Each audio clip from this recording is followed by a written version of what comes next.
आखिर पता चल ही गया किस चीज ने खींचा टाइटन पनडुब्बी को टाइटैनिक के मलबे के पास, और ठीक उसके आसपास हुआ इम्प्लोजन और पनडुब्बी अंदर ही अंदर चिपक गई और साथ ही चीथड़े उड़ गए अंदर बैठे अरबपतियों के।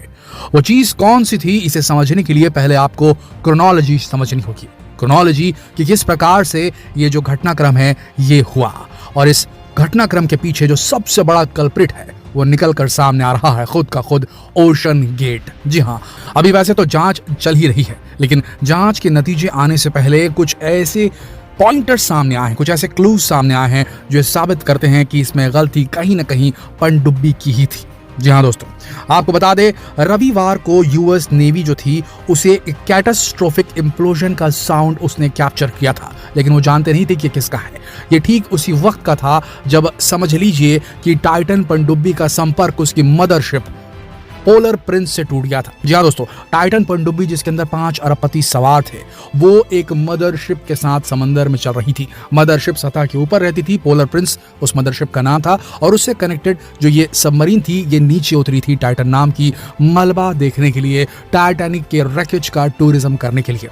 8 घंटे का ये डीप डाइव था जिसमें 4 घंटे ऊपर से नीचे और नीचे से ऊपर जाने के लगने थे और 4 घंटे मलबा दिखाने के लगने थे। लेकिन खबर जो सामने आ रही है वो कुछ इस प्रकार से है। यूएस नेवी को एक कैटास्ट्रोफिक इम्प्लोजन की ऑडियो प्राप्त होती है उनके सोनार डिवाइसेस के ऊपर में, और उसके बाद खबर आती है कि 5 बहुत ही एमिनेंट अरबपति जो हैं वो समंदर की गहराइयों में कहीं खो गए हैं, उनकी पनडुब्बी नहीं मिल पा रही है जो टाइटैनिक टूरिज्म के लिए गई थी। तभी यूएस नेवी को जैसे खबर मिलती है वो तुरंत कैनेडियन जो रेस्क्यू टीम है उससे बात करती है, और कैनेडियन टीम भी इसमें लग जाती है। एक सघन ऑपरेशन चला जाता है, सर्च ऑपरेशन चला जाता है, जिसमें आखिरकार जो कैनेडियन टीम है, जो कैनेडियन नेवी है, उसकी आरओवी को रिमोट ऑपरेटेड व्हीकल एक होता है, एक ऐसी छोटी सी रोबोटिक डिवाइस जिसे समंदर के अंदर उतारा जाता है, और वो जब स्कैन कर रही थी टाइटैनिक के आसपास, उसके मलबे के आसपास के इलाके को, तब उसे वो जगह दिखाई देती है जहां कुछ ऐसा दिखता है जैसे वहां कुछ फटा है, कुछ इंप्लोड हुआ है, और उसी के आसपास मिलता है उसे टेल कोन,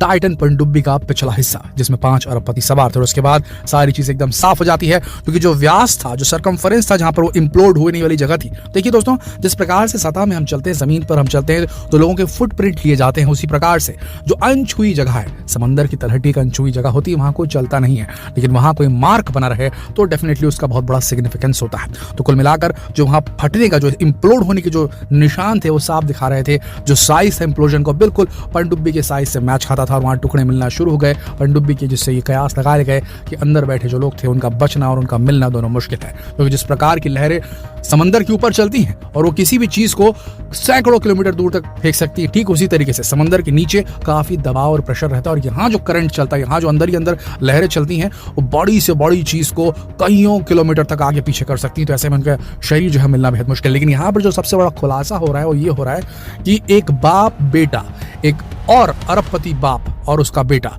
जो अरबपति उनका नाम है जे ब्लूम और उनके बेटे का नाम है शॉन ब्लूम, इन लोगों को भी अप्रोच किया गया था स्टॉकटन रश के द्वारा। स्टॉकटन रश कौन? जो कि ओशन गेट कंपनी के सीईओ थे, जिनका ये बेबी प्रोजेक्ट था, समझ लीजिए, ये जो टाइटन पनडुब्बी थी और उसमें बैठाकर लोगों को टाइटैनिक का टूरिज्म कराने का, टाइटैनिक के मलबे का टूरिज्म कराने का आइडिया समझ लीजिए इन्हीं की कंपनी का था। और उसके सीईओ थे स्टॉकटन रश, जो कि इस पनडुब्बी के अंदर भी बैठे थे, जो दुर्घटनाग्रस्त हो गई और इनकी भी जान चली गई। इसमें बताया जाता है कि स्टॉकटन रश ने जे ब्लूम और शॉन ब्लूम, इन बाप बेटे की जोड़ी को कांटेक्ट किया था कि वो भी हमारे साथ चले इस मिशन में, उन्हें भी ये टिकट सेल करना चाहते थे स्टॉकटन रश। लेकिन जे ब्लूम ने कहीं ना कहीं इसमें कुछ सस्पिशियस देखा, और उसके बाद उनके जो बेटे हैं शॉन ब्लूम, उनका कहना है कि मैंने जब इसे देखा, इस पनडुब्बी के डिजाइन के बारे में सुना स्टॉकटन रश से, तो मुझे डाउट हुआ और उन्हें लगा कि कहीं ये पनडुब्बी जो है ये भार सह पाएगी अथाह समंदर का, इतने गहरे समंदर का। इसका साइज देखिए बेहद छोटा है, साथ ही इसका जो मटेरियल था वो कार्बन फाइबर से बना था, कार्बन फाइबर और टाइटेनियम से मिलकर बना था।